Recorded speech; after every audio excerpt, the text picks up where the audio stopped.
D-245일 제28차 더불어민주당 최고위원회를 속기하겠습니다.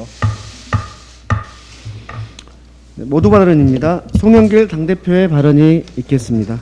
코로나19 확산세가 심각한 국면으로 접어들었습니다. 어제 기준 코로나 신규 확진자 수가 6개월 만에 1,000명을 넘었습니다. 전체 확진자 중 수도권 비중이 90%에 가깝고 변이 감염 사례 또한 크게 늘었습니다.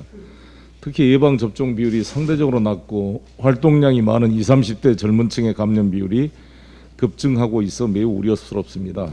인구 이동이 늘어나는 휴가철을 앞두고 있는 것도 걱정스러운 부분입니다. 이건 우리나라뿐만 아니라 미국, 이스라엘, 영국 다 지금 제4차 대유행의 조짐이 보이고 있습니다. 세계적으로 델타 변이 바이러스가 크게 유행하는 가운데 우리의 방역망이 다시 경고등이 켜졌습니다. 이제 다시 한번 우리 코로나 억제에 우리 대한민국의 역량을 보여줘야 될 때입니다. 모든 국민의 역량이 총동원돼서 힘을 합해야 합니다. 병역 당국과 지자체가 긴밀히 공조해 방역 체계를 2중 3중으로 강화해야 됩니다. 초기에 1,000명 이하로 통제하지 않으면 나중에 통제 불능 상태로 확산될 수가 있습니다.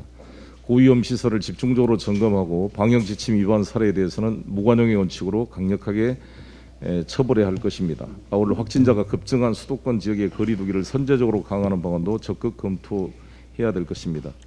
감염을 근원적으로 차단하기 위한 3분기 백신 접종 계획을 차질 없이 진행하는 것이 중요합니다. 이번에 저희 정부가 이스라엘과 발빠르게 백신 파이저 수합을 한 것은 너무 잘한 일이라고 생각이 듭니다. 신속하게 접종을 해야 될 것이라고 보여집니다. 국민 여러분께도 협조 말씀드립니다. 국민들의 인내와 협조로 지난 겨울까지 3차례에 걸친 방역 위기를 잘 버텨왔습니다. 나부터란 자세로 방역 지침에 준수에 동참해서 같이 이겨냅시다. 저도 오늘 저녁에 원래 국민의힘 이준석 대표와 그 치맥 모임을 하기로 했는데 이것 때문에 연기시켰습니다. 또 이게 통제될 수 있도록 같이 노력했으면 좋겠습니다. 지난 주말부터 시작된 폭우가 역대 7월의 1일 강우량 기록을 넘어서며 남부지방에 큰 피해가 발생했습니다. 전남 18개 시군과 시군의 호우경보, 4개 시군의 호우주의보가 발령되었습니다. 해남 현산의 최고 526mm면 다른 나라 1년 강우량이 거의 하루에 쏟아진 꼴입니다. 고흥 도양에 416mm가 내렸고 장흥 관산과 강진 마량에는 시간당 74mm 물폭탄이 쏟아졌습니다. 주택 도로가 침수되고 2명의 사망자와 107명의 이재문이 발생하는 등 인명재산 피해가 속출했습니다. 코로나로 어려운 상황 속에 수해 피해까지 발생하게 돼 참으로 송구스럽고 안타까운 마음입니다. 정부 당국과 지자체는 신속한 피해 복구에 총력을 다해 주시고 우리 민주당 당원과 각 지역위원회도 이런 수해 피해 복구에 같이 힘을 합했으면 좋겠습니다. 정부는 추가 피해 예방을 위한 상시 침수 지역, 절개지, 저지대 등에 대한 안전관리에 만전을 기해 주시기 바라겠고 특히 각 지자체를 공사 현장을 다 점검해서 비로 인한 또 붕괴 이런 사고를 미연에 방지해야 되지 않을까 생각합니다. 이제 대통령 선거가 245일 앞으로 다가왔습니다.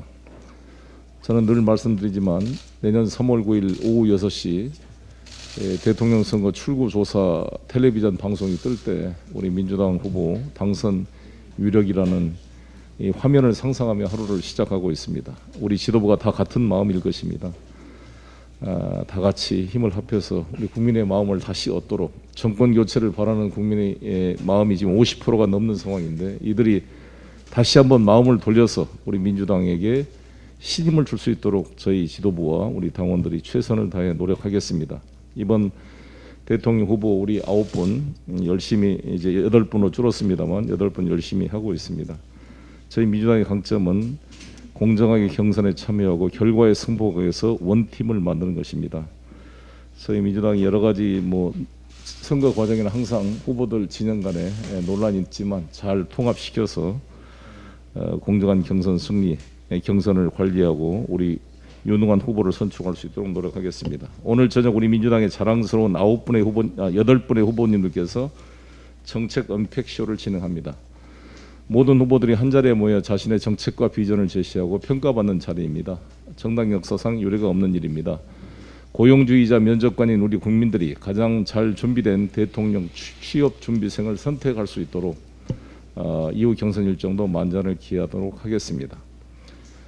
그리고 선거인단 모집이 지금 진행이 되고 있는데 많은 국민들께서 집권 여당의 대통령 후보 선출 과정에서부터 직접 참여해서 참여 민주주의의 어떤 기회를 한번 만들어 주실 것을 부탁을 드리겠습니다. 저희들도 더욱더 노력하도록 하겠습니다. 감사합니다. 네, 다음은 윤호중 원내대표의 발언이 있겠습니다. 네, 코로나19 변이 바이러스 확산이 확진자의 50%를 육박하면서 어제 하루 코로나19 확진자가 1,000명을 넘어섰습니다. 6개월 만의 일입니다. 4차 팬데믹이 눈앞에 다가오고 있습니다. 수도권 새 거리두기 방안을 오늘 다시 발표할 예정입니다만 기존 방안을 뛰어넘는 새로운 대안이 필요할 것으로 보입니다. 방역 당국은 거리두기 3단계 격상을 포함해 방역의 공백을 과하다 싶을 정도로 촘촘히 메울 수 있는 2중, 3중의 대책들도 숙고해 주시기 바랍니다. 장마 피해가 속출하고 있고 장마 전선이 북상 중입니다. 이미 영호남 남부 지역에 집중 호우가 내리면서 큰 피해가 발생했습니다. 정부와 지자체는 긴급 시설 안전 점검과 수해 복구에 만전을 기해 주시기 바랍니다. 특히 수재 및 임시 거주 시설 등에 대한 철저한 방역 대책도 수립해 주시기 바랍니다. 장마철 야외 활동이 줄면 밀접, 밀집, 밀폐 이렇게 산밀 환경에 노출될 가능성이 커집니다. 이번 코로나 확산세가 젊은 층이 주로 모이는 산밀 환경에서 이루어지고 있다는데 주목해야 할 것으로 봅니다. 다중이용 시설이 많은 수도권 지자체는 이 시기만이라도 방역 공조를 대폭 강화해야 하겠습니다. 당 정도 수해와 코로나 이중의 어려움을 해결하는 데 총력전을 펼쳐 나가겠습니다. 이런 엄중한 상황과 함께 7월 민생추경국회가 사흘째로 접어들었습니다. 내일 정부의 추경안 시정연설이 진행됩니다. 그에 앞서 저희는 오늘 추경안에 대한 정책 의총을 진행합니다. 7, 8월은 장마와 태풍 같은 재난안전 상황이 수시로 발생하기 때문에 국회도 비상한 각오로 일해야 되겠습니다. 지금처럼 어려움이 사방에서 몰려올 때 같이 사는 가치가 더 절실해집니다. 저도 미력이나마 힘을 보태기 위해서 오늘 소상공인의 온라인 진출을 지원하는 가치데이 라이브 커머스에 참여할 예정입니다. 2주째 진행 중인 대한민국 동행세일의 판매 채널 중 하나로 중소상공인의 온라인 판로를 넓혀주기 위한 이 정책입니다. 지난해 최악의 코로나 상황에서도 내수 확대에 기여한 바가 있고 올해도 동행세일 시작 일주일 만에 판매 실적이 404억을 넘기면서 소상공인 매출 증대로 이어지고 있다고 합니다. 그러나 진짜 해결책은 추경을 빠르게 심의 의결해서 내수에 활력을 불어넣는 것이 될 것입니다. 여야가 함께 팔 걷어붙이고 일해 나가야 하겠습니다. 이틀 만에 선거인단 규모가 26만 명을 돌파했습니다. 독한 국민 면접과 세 차례 열띤 TV 토론을 통해 저희 예비 후보님들의 파이팅 넘치는 모습을 잘 지켜보셨을 것이고 그 반응이라고 생각합니다. 그러나 이게 다가 아닙니다. 이제부터가 찐입니다. 참여와 변화는 민주당 다음의 상징과도 같습니다. 2002년 한국 정당 사상 최초로 국민 참여 경선을 도입했고 2015년에는 온라인 입당의 문호를 처음 열었습니다. 2019년에는 플랫폼을 통해 세계 정당사에 유례없는 전당원 온라인 투표제를 실시했습니다. 경선이 회차를 거듭하면서 그 민주당 다음이 다시 부활하고 있다고 느낍니다. 참여와 변화의 시스템 위에 진심 어린 민생 정책을 담아내겠습니다. 오늘 저녁 7시 정책 언팩쇼도 함께 지켜봐 주시기 바랍니다. 감사합니다. 네, 다음은 김용민 최고위원의 발언이 있겠습니다.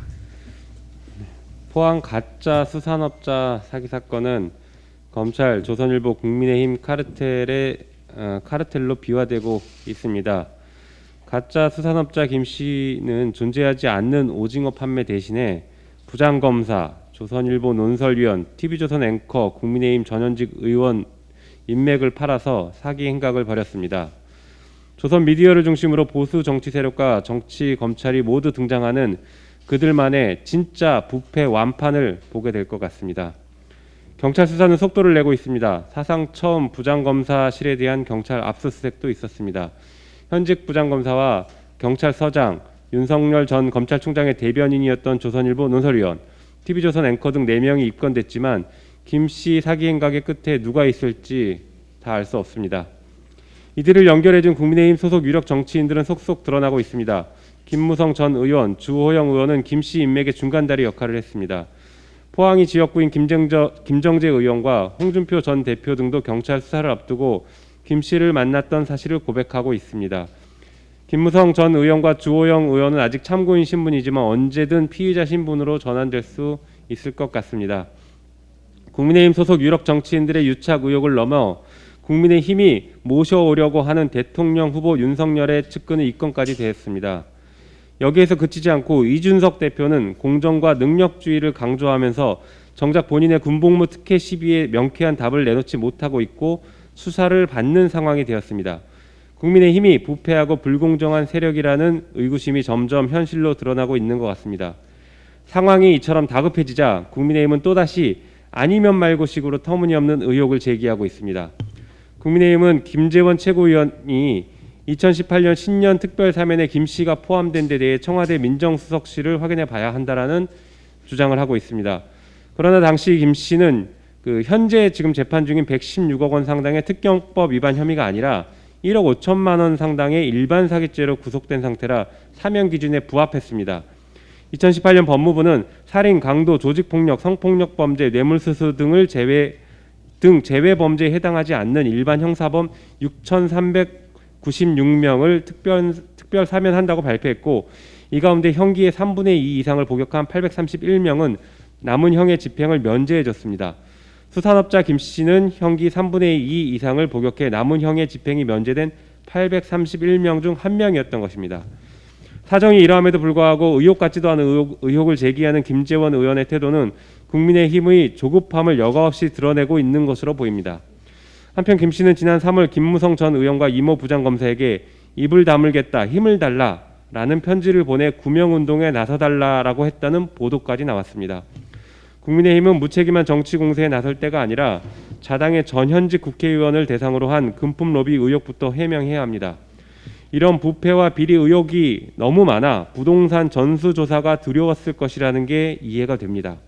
대한민국의 공정과 상식을 외쳤던 검찰, 보수 언론, 보수 정치인들의 신랄한 민낯을 국민들은 똑똑히 지켜보고 있습니다. 국민의힘은 다가갈 수 없는 무지개를 쫓아가는 당명을 사용하고 있는데 실상은 부패 완판당 또는 비리의 힘이 아닐까 싶습니다. 이상입니다. 네, 다음은 강병원 최고위원의 발언이 있겠습니다. 코로나가 심각합니다. 6개월 만에 확진자도 1,000명을 넘겼습니다. 3차 대유행 정점이었던 작년 12월 25일에 1,240명 이후 최대치입니다. 확진자 50%가 서울 시민이고 80%가 수도권에 몰려 있습니다.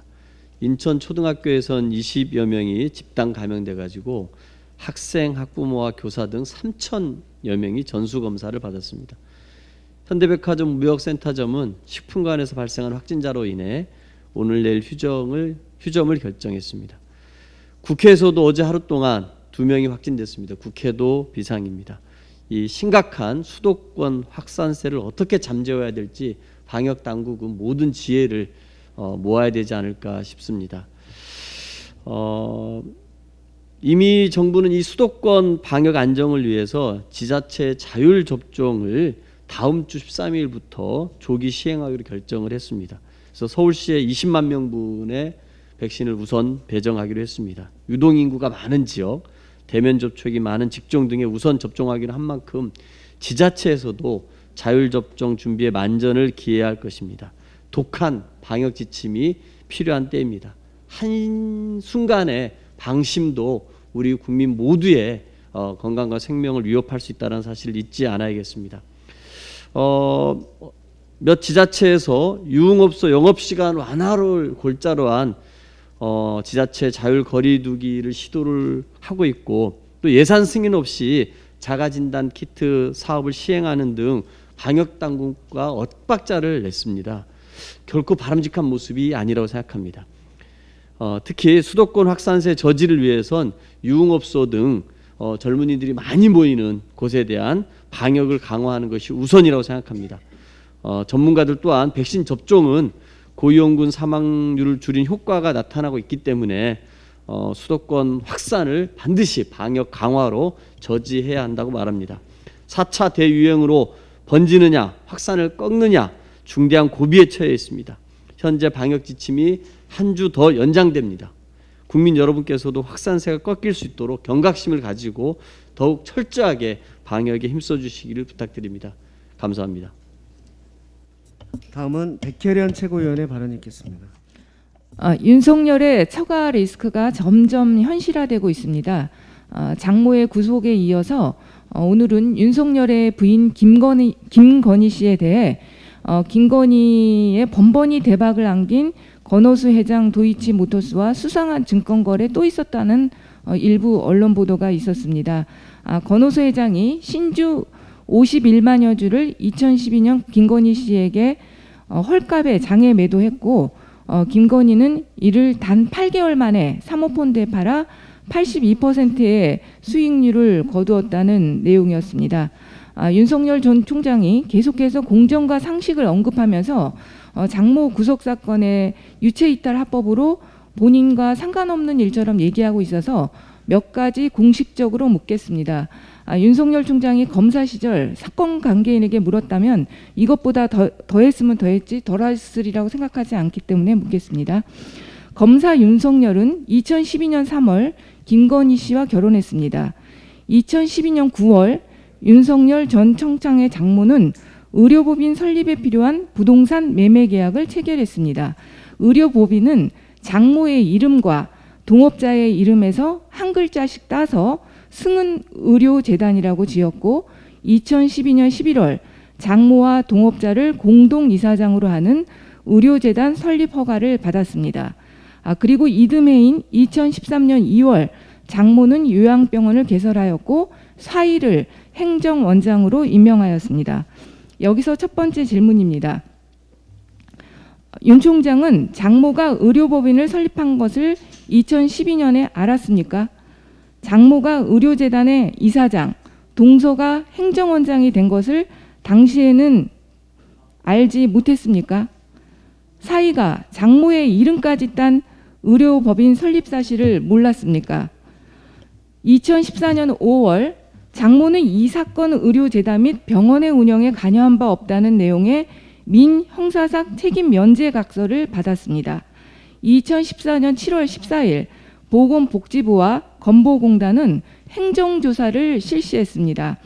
2014년 7월 21일 장모는 의료재단의 이사장에서 정식으로 사임했습니다.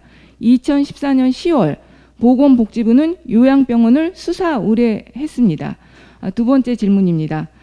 보건복지부와 건보공단에서 행정조사를 하고 있다는 사실을 알았습니까? 책임 면제 각서를 받고 이사장에서 물러난 것은 행정조사와 수사와 관련이 있어 보입니다. 이와 관련하여 장모 또는 동서가 윤 총장과 상의한 적 없습니까? 행정조사와 수사를 받고 있는데 검사인 사이에게 이야기하지 않았습니까? 책임 면제 각서에 대한 아이디어는 법조인인 윤석열 총장이 낸 아이디어가 아닙니까? 수사와 관련해서 윤석열 본인이 직접 또는 본인의 사단을 통해 경찰에 연락을 취한 적 없습니까? 수사 지휘를 하는 검사에게 연락한 적은 없습니까? 윤석열 본인이 수사를 해봐서 당연히 알겠지만 제가 한 질문은 대단히 상식적이고 합리적인 의문을 제기한 질문들입니다. 국민의 검증대에 선 윤석열 총장은 이에 대해 성실히 답할 의무가 있다고 생각합니다. 답변을 기다리겠습니다. 네, 다음은 김영배 최고위원의 발언이 있겠습니다. 코로나 확산세가 심상치 않습니다. 어제 하루에만 1,200명이 넘었습니다. 델타 변이도 우리를 걱정하게 하고 있습니다. 감염 재생산 지수가 1.25로 오르고 검사 양성률도 1.8%로 올랐다고 합니다. 정부에 당부합니다. 우리 공동체를 지키기 위해서 어떠한 불법적인 대규모 집회도 지금은 허용할 수 없는 시점이라는 점에서 엄정한 사전 대처와 사후 법적 행정적 조치를 취해 주실 것을 당부드리겠습니다. 7월 임시회는 민생회복 추경국회입니다. 내일 시정연설을 시작으로 국회는 2차 추경심의에 돌입합니다. 2차 추경의 핵심은 재난지원금과 소상공인 지원 대책입니다. 코로나19 국난 극복과 민생회복 대장정의 마지막 헐떡고개를 넘어가기 위한 민생경제 부스터가 될 것으로 우리 국민들은 기대하고 있습니다.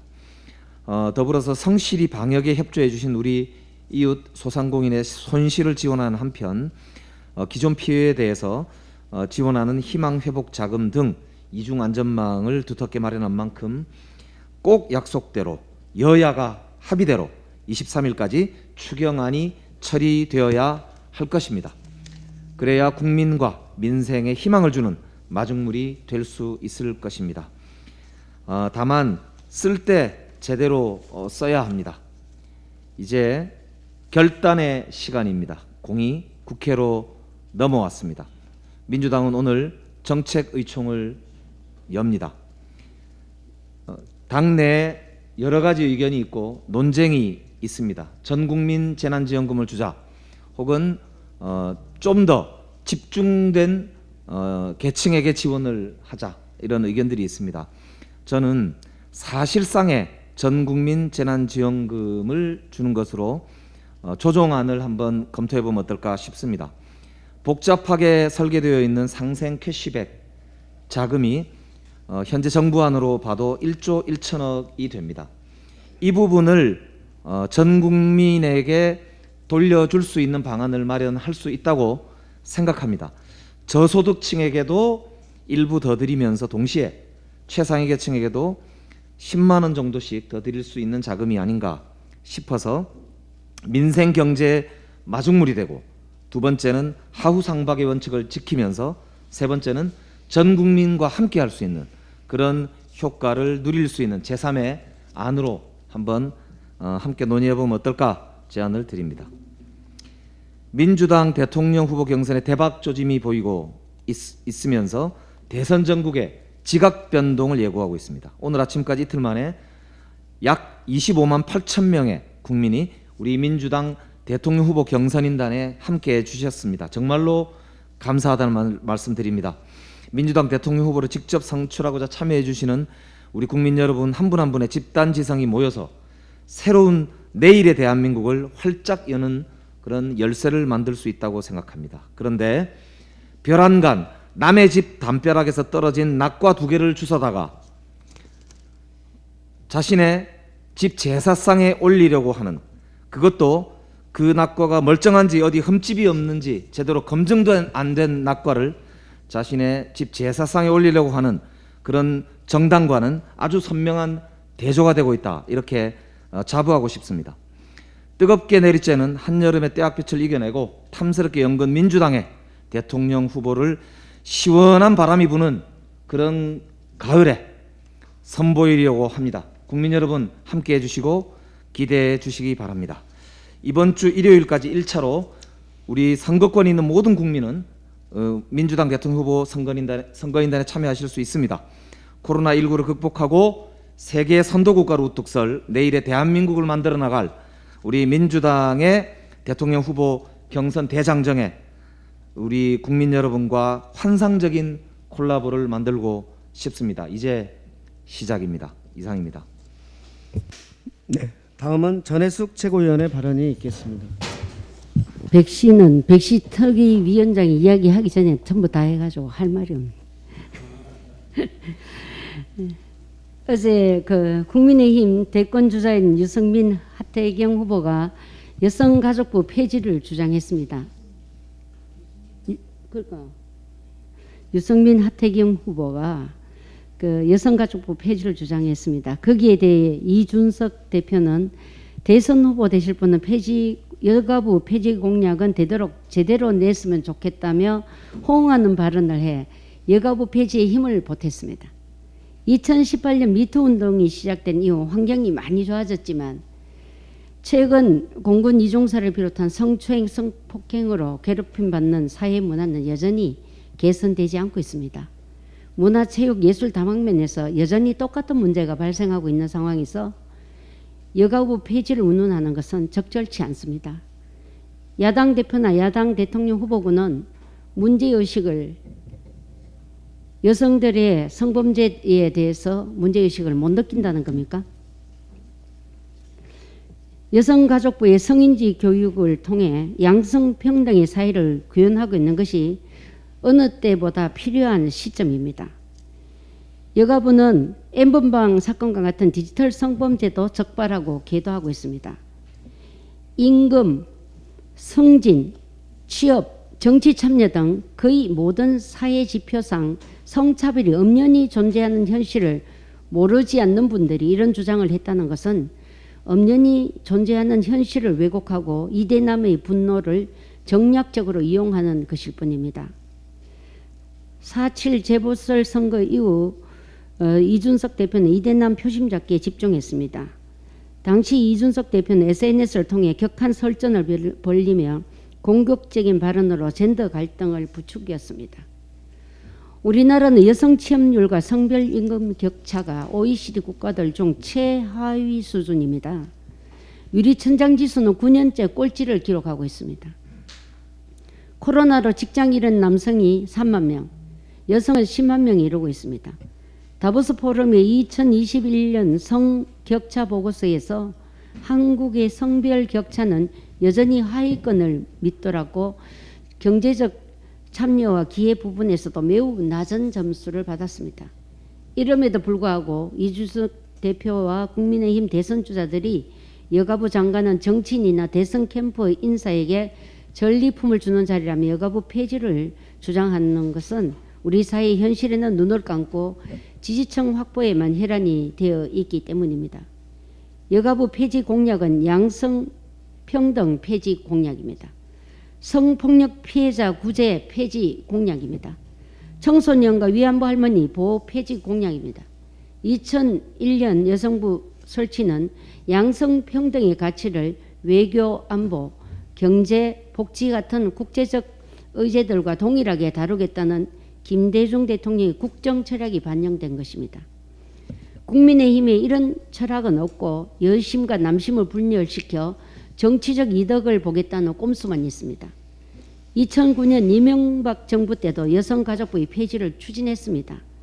하지만 여성단체들과 민주당 등의 강력한 반발로 가족 보육 업무만 보건복지부로 이관시켜 복지가족부로 개편하는 데 거치고 사무는 그대로 여성부로 남게 된 것입니다. 여성가족부가 축소되고 역할이 줄어들 수밖에 없었던 것은 현 야당의 전신인 한나라당 때문이었습니다. 그런데 이제 와서 여가부가 역할을 못한다고 지적하는 것은 과거 본인들의 잘못을 인정하는 것밖에 되지 않습니다.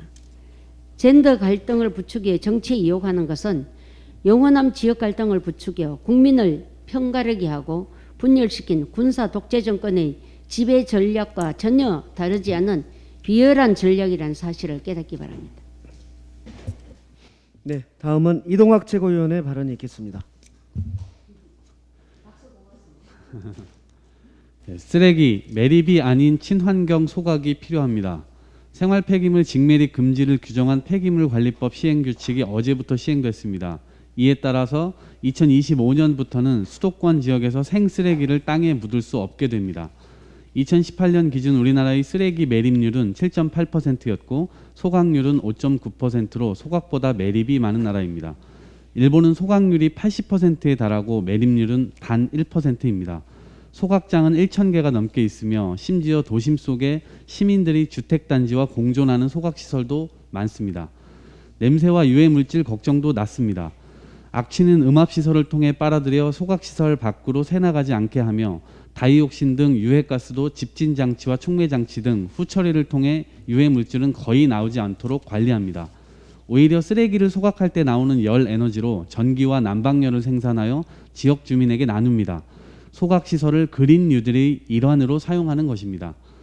유럽의 선진국들도 마찬가지입니다. 스위스, 오스트리아, 네덜란드는 사실상 매립 비율이 0%입니다. 덴마크는 소각률 53%에 매립률 0.8%, 스웨덴은 소각률 50%에 매립률은 0.7%까지 낮춘 것이 벌써 2013년의 일입니다. 소각장은 오히려 관광 명소가 되기도 합니다.